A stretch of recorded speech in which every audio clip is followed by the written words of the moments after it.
Vamos seguir aqui com o Carlos Frederico Guazelli. Deixa eu apresentar o Carlos para vocês aqui, bacharel em Ciências Jurídicas Sociais pela Faculdade de Direito da Universidade Federal do Rio Grande do Sul. Foi defensor público do Estado do Rio Grande do Sul, exerceu o magistério superior por cerca de 30 anos nas faculdades de Direito do Instituto Ritter dos Reis, da Unicinos, da PUC do Rio Grande do Sul, além da Escola Superior do Ministério Público do Rio Grande do Sul, e Escola Superior da Defensoria Pública também do Rio Grande do Sul. Foi membro e coordenador da Comissão Estadual da Verdade do Rio Grande do Sul e é articulista do site Sul 21. Obrigado, Guazelli, pela sua presença. É uma honra te receber aqui. Eu queria começar pedindo para você dizer um pouco para a gente, contar um pouco da Comissão da Verdade aí do teu estado que você participou, como foi e quais são os frutos dessa comissão hoje para o estado do Rio Grande do Sul. Epa, ele teve uma oscilação aqui, mas já voltou. Guazelli, passando para você. Tá bem. Em primeiro lugar, eu gostaria de te agradecer e agradecer também aos diferentes coletivos, no meu caso, das defensoras e defensores públicos pela democracia, mas também a Associação dos Juízes pela Democracia, a BJD, a DGJC, enfim, essas entidades todas das carreiras jurídicas que lutam pela democracia, e a ti pela feliz ideia de proporcionar esses diferentes encontros aqui, nesse formato de meia hora, para falar um pouco sobre o golpe de 64, que está comemorando 60 anos, e a ditadura de 21 anos, que se instalou em seguida, e que, segundo um trabalho meu que vai ser publicado agora, teima em não terminar, né? Parece que ainda não terminou completamente. Bom, quando é muito importante que as pessoas saibam, porque existe uma certa versão muito cara aos militares, à direita militar, enfim, à direita troglodita que está aí, de que os militares só apoiaram o golpe parlamentar que afastou a presidenta Dilma por causa da Comissão da Verdade. Isso significa, as mulheres conhecem bem isso, culpar a vítima pelo estupro, né? O Brasil foi condenado pela Corte Interamericana de Direitos Humanos, no chamado caso Lund, um caso movido por uma família que teve pessoa morta, desaparecida, na chamada guerrilha do Araguaia, foi condenado, entre outras coisas, a fazer uma comissão da verdade. Por isso, a presidenta Dilma mandou um projeto de lei. Foi lei do Congresso que criou a Comissão da Verdade. Inclusive, os 7 membros da Comissão da Verdade, foram escolhidos de uma forma bem variável. Havia, por exemplo, um advogado conhecido, né, José Paulo Cavalcante, que é um conservador, aliás, uma pessoa muito agradável, ligado ao Sarney. Havia um ex-ministro do STJ, não eram 7 terroristas babando, né? O José Carlos Dias, que foi presidente da Comissão Justiça e Paz, a doutora Maria Rita Kell, a nossa querida Rosa Cardoso, né? Tanta gente que, enfim, com atuação na área jurídica, na área política, com tradição democrática, o professor Paulo Sérgio Pinheiro. Bom, e quando foi criada a comissão, eles tinham uma tarefa enorme de fazer o levantamento, recolher depoimentos e documentos sobre as graves violações a direitos humanos ocorridas no Brasil, e tinham para isso 2 anos. Depois o prazo foi até aumentado em 7 meses. Então, eles pediram à presidenta Dilma que instasse os governadores a criarem, no âmbito dos seus estados, comissões oficiais para ajudá-la no seu trabalho. Aqui no Rio Grande do Sul, para ser bem rápido, e até porque não havia maioria para fazer por lei rapidamente, o governador Tarso Genro criou a Comissão Estadual da Verdade do Rio Grande do Sul por decreto. Então, nós tínhamos, e eu fui um dos 5 escolhidos, e fui escolhido desde o início, pela gentileza dos meus colegas, para ser o coordenador, possivelmente porque eu conhecia praticamente todos os outros e eles não se conheciam. O governador, então a gente tinha os poderes que o governador podia nos dar como chefe do executivo. Nós não tínhamos, porque não fomos criados por lei, como a Comissão Nacional tinha, poder de requisitar documentos dos outros poderes, do Legislativo, do Judiciário, o que não foi problema. Nós pedimos algumas coisas para o Tribunal de Justiça do Rio Grande do Sul, para a Assembleia Legislativa, e fomos atendidos. Então, nesse período, nós fizemos 9 audiências públicas, nós fizemos mais do que isso, bem mais do que isso, audiências lá na comissão. Nós temos 81 depoimentos de 62 pessoas. Por que essa disparidade? Porque há algumas pessoas que prestaram depoimentos públicos, em audiências públicas, e também mais detalhadamente lá na comissão. Recolhemos, então, centenas de documentos e fizemos um relatório bem minucioso das violências que aconteceram aqui no Rio Grande do Sul, de agosto, presta bem atenção, Conde, de agosto de 61 até 85, o final da ditadura. Por que agosto de 61, antes do golpe? Porque aqui no Rio Grande do Sul... Brizola aí, né? Isso. No episódio da legalidade, que atrasou quase 3 anos o golpe, quando ele resistiu à tentativa de golpe parlamentar, já estava na moda golpe parlamentar naquela época, para não deixar o Jango assumir, depois da renúncia do Jânio, ele levantou o Rio Grande, requisitou uma rádio muito potente, aqui que existe até hoje, fez a rede da legalidade, incendiou o Rio Grande do Sul, as pessoas foram para a Praça da Matriz, tinha permanentemente 10 mil pessoas nas ruas aqui. Aliás, as forças do Rio Grande do Sul estavam... Isso, a Brigada Militar do Estado, que era a força pública, então, que na época não havia sido federalizada ainda, como os militares fizeram depois, e muitos servidores públicos, policiais civis, professores, etc. Só que o Brizola perdeu a eleição, não tinha reeleição, e as oposições, né, os partidos de direita, se uniram com uma candidatura forte do Hildo Meneghetti e ganhou a eleição no ano seguinte. Portanto, os militares, especialmente os brigadianos, mas os servidores públicos também, estaduais, civis, já vinham sendo perseguidos desde 63, desde antes do golpe. Por isso, nós começamos a ouvir pessoas ainda sobreviventes sobre essa repressão pré-64, ou anunciadora de 64. Bom, e fizemos algumas ações junto com a Comissão Nacional. Nós tínhamos um plano de trabalho que algumas coisas eles investigavam diretamente, como, por exemplo, a morte do Jango, ou casos da Operação Condor, e aí nós... Ô, Guazelli, você está falando tanta coisa importante aqui, e eu estou ficando muito curioso, sem perder o fio da meada e sem querer te interromper, só claro. Perguntar o seguinte: a comissão do Rio Grande do Sul, as comissões estaduais, elas trabalhavam conjuntamente com a Comissão Nacional ou eram trabalhos independentes? Por exemplo, no caso do Jango, a comissão estadual que forneceu o material para que a Comissão Nacional também incorporasse no relatório?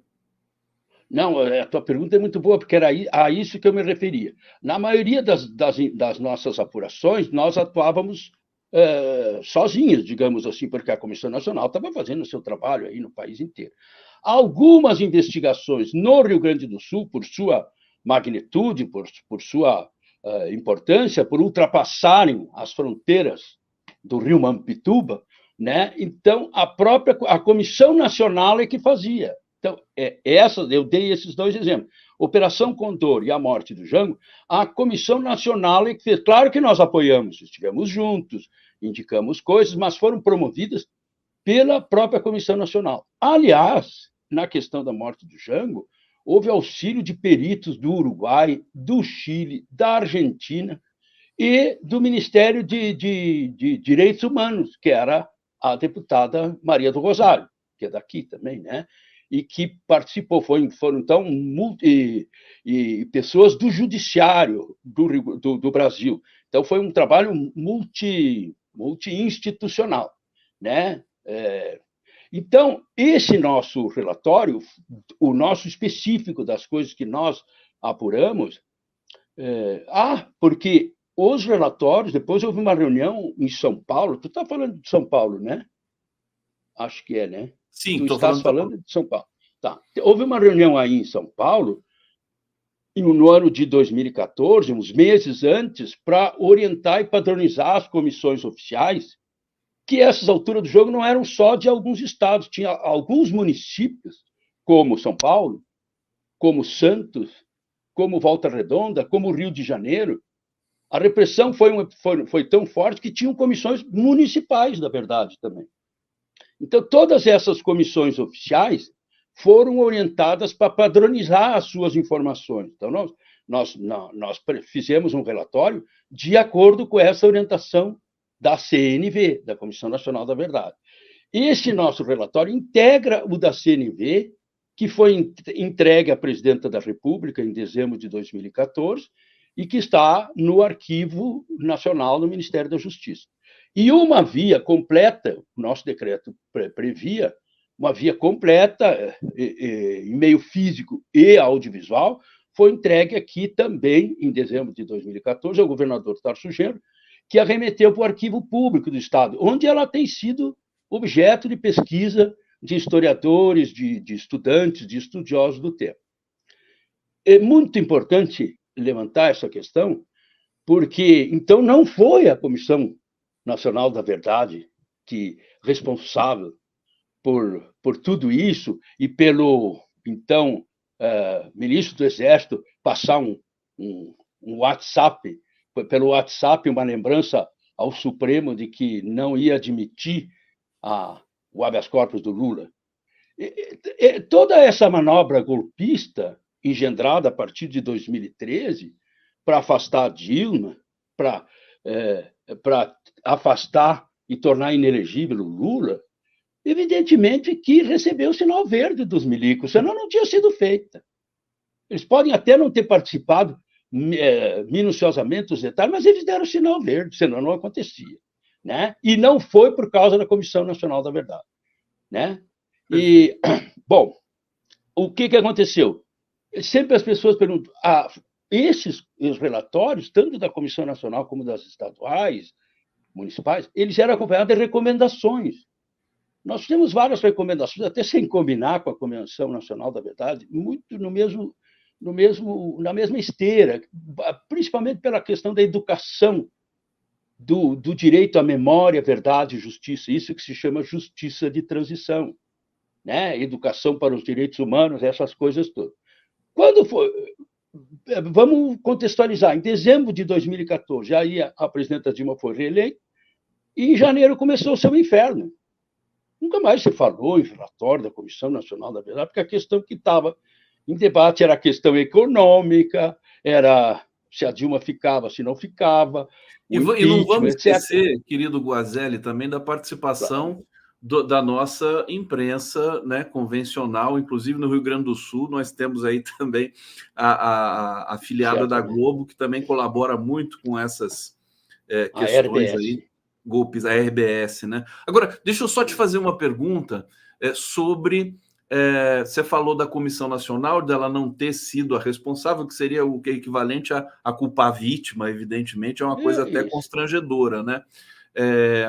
Como é que você recebeu a opção da Presidência da República, nesse momento, de não chancelar ou estimular a memória de 64? Se você acha que... Como é que você interpreta isso? Apesar do que a sociedade civil, né, inclusive, está, acho que como nunca antes, lembrando desse momento. Como nós aqui. Como nós aqui.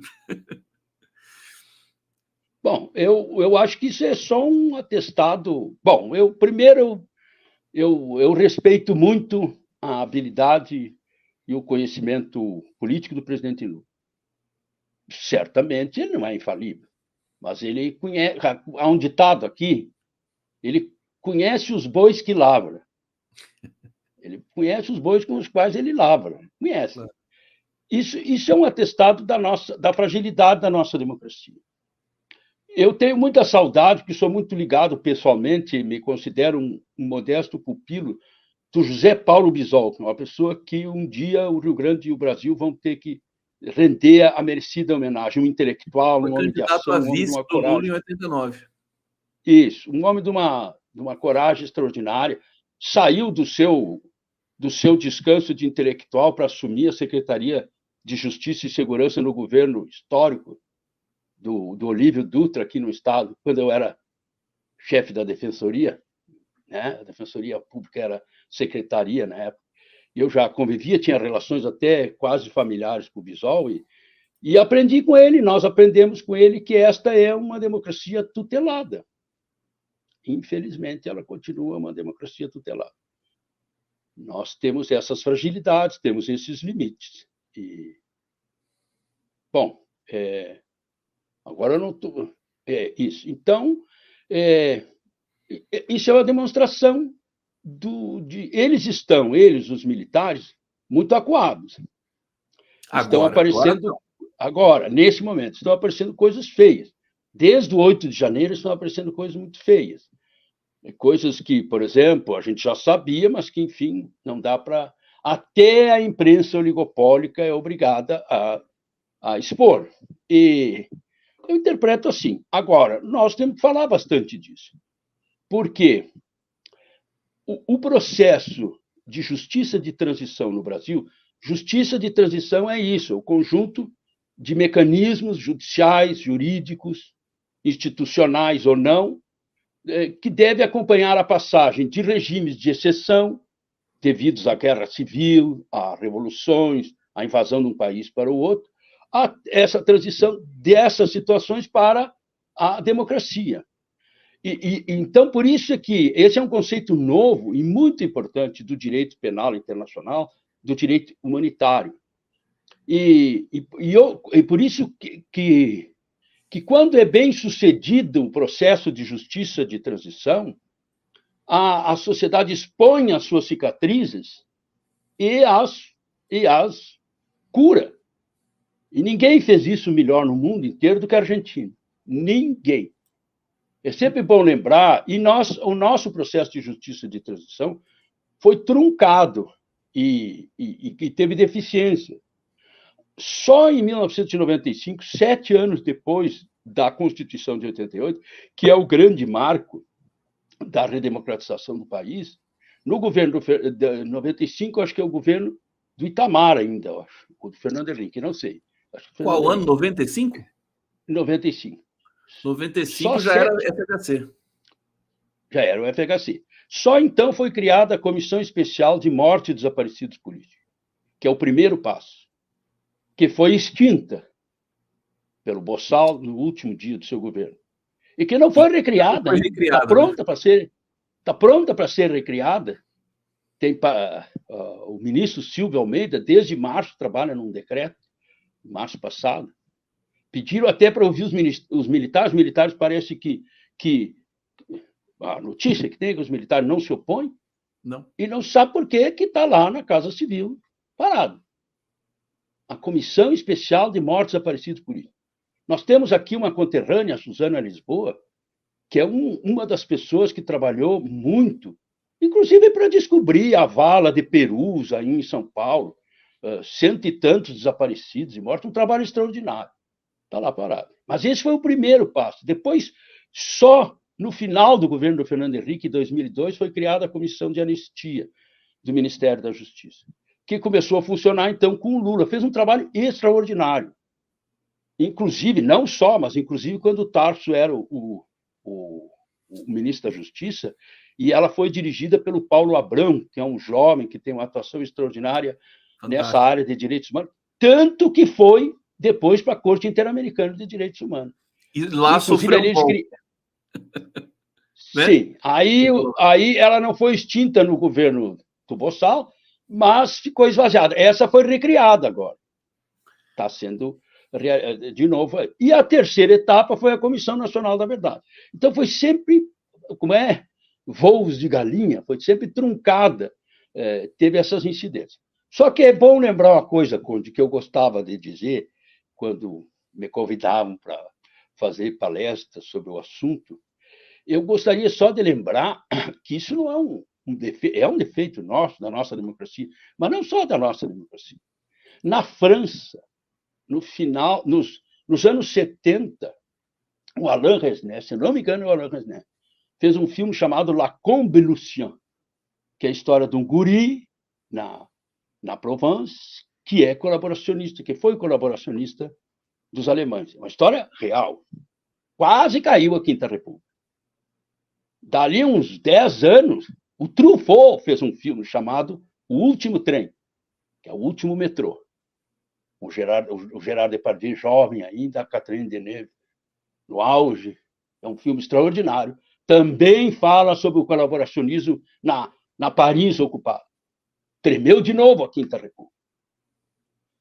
Na Espanha, o Baltasar Garzón, um juiz festejado no mundo inteiro, porque ousou prender, lá na Inglaterra, o Pinochet, fez com que o Pinochet ficasse um ano e tanto atrasado, atrapalhado, pois deram um jeito de expulsá-lo, de tirá-lo do tribunal, ele teve que ir para a Argentina, porque ele ousou abrir um processo para investigar a ossada de mais de 40 pessoas no País Basco, que tinham pessoas mortas, enterradas, torturadas, no governo do Franco, na Espanha. E a Alemanha também não fez o seu processo de justiça de transição completo, nem dos crimes do nazismo, e nem depois com a incorporação da República Democrática da Alemanha. O Brasil não está sozinho, então. Não está sozinho, é isso que eu quero dizer.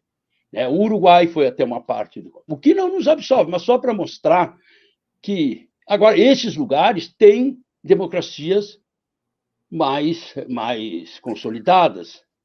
Nem tanto assim, porque a gente está vendo agora a Europa ser portada de uma maneira sabuja em relação aos Estados Unidos, no episódio tanto da Ucrânia como de Gaza. Mas, desculpe, eu estou aqui fascinado deixar passar isso.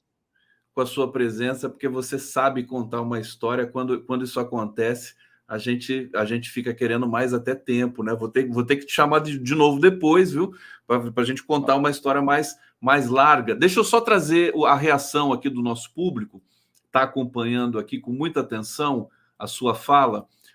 O Paulo Paiva tem uma mensagem aqui que ele mandou antes para a gente. Conde, por quantas embaixadas você acha que ele passou, está falando Bolsonaro, né, até chegar na Embaixada da Hungria, né? Não acho que foi a primeira opção. Não deveria ser investigado? Tornozeleira nele. Obrigado, Paulo Paiva. Cidara Souza, parabéns às entidades parceiras, ao canal do Conde e outros canais por essa programação especial tão importante. Excelente a fala do Carlos Guazelli, que ouço daqui de Porto Alegre. Muito bom, obrigado, Cidara. E Cacá Matos está dizendo aqui, certíssimo o que o Guazelli está falando, sempre tenho que lembrar e nunca esquecer. Acho que é isso que ele falou. Sim, vamos fazer dessa luta uma história. Um museu também, parabéns, muita paz. Eu queria te perguntar, Guazelli, o que falta para o Brasil virar essa página, né, devidamente lida? Não vou dizer de uma vez por todas, porque essa expressão é perigosa, mas para a gente ter um pouco mais de dignidade com relação a esse passado. O que falta, na sua opinião? Bom, eu acho que falta completar o processo de justiça de transição. E é importante considerar o seguinte, que eu estava lendo, até para esse outro trabalho aí que eu estou fazendo, escrito, que vai sair numa revista aqui de uma entidade aqui das carreiras jurídicas daqui. Até quero mandar um abraço para a Cidara, eu conheço ela também. E que é filha da Antônia Mara, que vai falar amanhã. Que legal.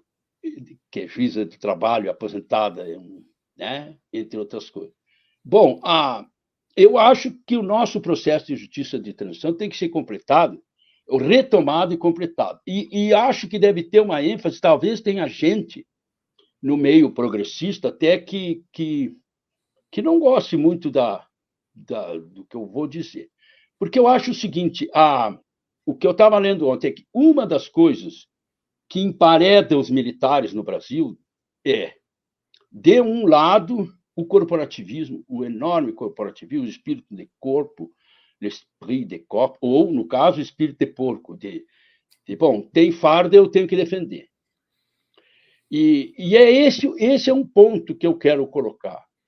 Todos os estudiosos da matéria, as pessoas que, como nós, recolhemos depoimentos de história oral, eu tenho um filho historiador e um irmão historiador, eu não posso errar nisso aqui, eles podem dizer que aquilo não era história oral, mas, enfim, os depoimentos dessas pessoas que foram vítimas, que foram testemunhas e até autores dessas graves violações de direitos humanos.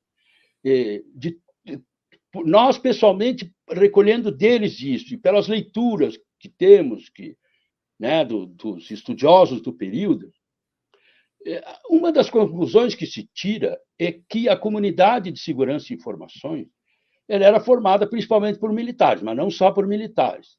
Havia empresários, havia até delinquentes comuns, né? Policiais civis poucos, mas havia. Policiais militares poucos, eram principalmente policiais civis dos estados, Polícia Federal, etc. Mas, de qualquer maneira, era muito pouca gente. Então, vamos pegar as instituições militares, o Exército, a Marinha, a Aeronáutica e até as forças públicas estaduais. Era uma minoria absoluta que atuava, que sujou as mãos torturando. Bom, uma coisa é a responsabilidade política, a responsabilidade histórica dos militares com o golpe de 64 e com a ditadura, e com os 21 anos. Isso é uma coisa. Nós estamos falando das graves violações aos direitos humanos. Essa cicatriz aberta que está sangrando e que precisa ser fechada. Deveria ser do interesse. Nós teríamos que ter a capacidade, a habilidade de convencer lideranças militares, ou se nós tivéssemos uma direita, hoje nós não temos nenhuma direita civilizada, civil, para conversar, mas esse seria o caminho, convencer essas pessoas de que é do interesse do resgate da honra e da história das Forças Armadas Brasileiras, que, afinal, tem páginas ruins, mas tem páginas muito bonitas, como é a página escrita pela FEB na Itália, combatendo o nazifascismo, né? Jovens, muitos deles nordestinos, muita gente aqui do Rio Grande do Sul também, mas aqui a gente passa algum frio. Muita gente do Nordeste, passando um frio terrível na Toscana para enfrentar a metralha de um exército super treinado. E fizeram um papel bonito lá, e morreram lá muitos. Então tem uma página bonita, é defesa da democracia também. Então, deveria ser, se nós costurássemos isso, de maneira a não identificar militar com torturador, militar com repressor, entendeu? Bom, porque em todos os países, eles vão continuar existindo. E nós queremos que eles sejam profissionais e voltem para os quartéis. Então, deveria ser do interesse deles. Não, olha, isso aí, o Paulo Malhães, nós não temos nada com esse cara. O Brilhante Ustra, nós não temos nada com esse cara. A maioria de nós não era como eles. E não era mesmo. Entendeu? Então, por isso que eu digo, pode ter gente que não goste do que eu diga, mas é isso. Desculpa. Perfeito. Não, eu acho que isso tá devidamente ensaiado, porque esse episódio do 8 de janeiro já fez com que a cúpula militar quisesse justamente apurar, né, esses malfeitos e esse golpismo para se diferenciar, né? Eu acho que assim, está ensaiado, pronto para ser em algum momento, quem sabe, talvez você aí com essa leitura que você fez do presidente Lula, né, que conhece muito bem com quem ele está lidando, né, o Lula esteja pagando um custo político agora com relação à esquerda ao, né, bloquear a memória oficial do governo com relação a 64, mas mais para frente acho que ele pode lograr êxito aí e trazer essa questão para a gente. Guazelli, eu quero te agradecer imensamente. Conversar com você é um privilégio, uma felicidade. Muito bom você estar aqui, uma figura admirável, coletivo Defensoras e Defensores pela Democracia. Faltou muita coisa para a gente falar, eu vou ter que te chamar aqui em outro momento. Até para eu te contar a minha relação pessoal e familiar com esse assunto. Com esse assunto. Com esse tema. Com esse assunto. Perfeitamente. Vamos combinar. Assim que a gente que eu terminar aqui, eu já vou marcar com você, mas infelizmente agora a gente tem que encerrar porque nós temos. Fico às tuas ordens. Tu tem lá os meus contatos. Eu me sinto muito exilado às vezes aqui, né? Tem gente que diz que a gente está aqui embaixo. O universo não tem baixo. Nós estamos no sul, mas às vezes parece que a gente está meio meio exilado aqui, né? E aposentado ainda por cima. Estou às tuas ordens integralmente.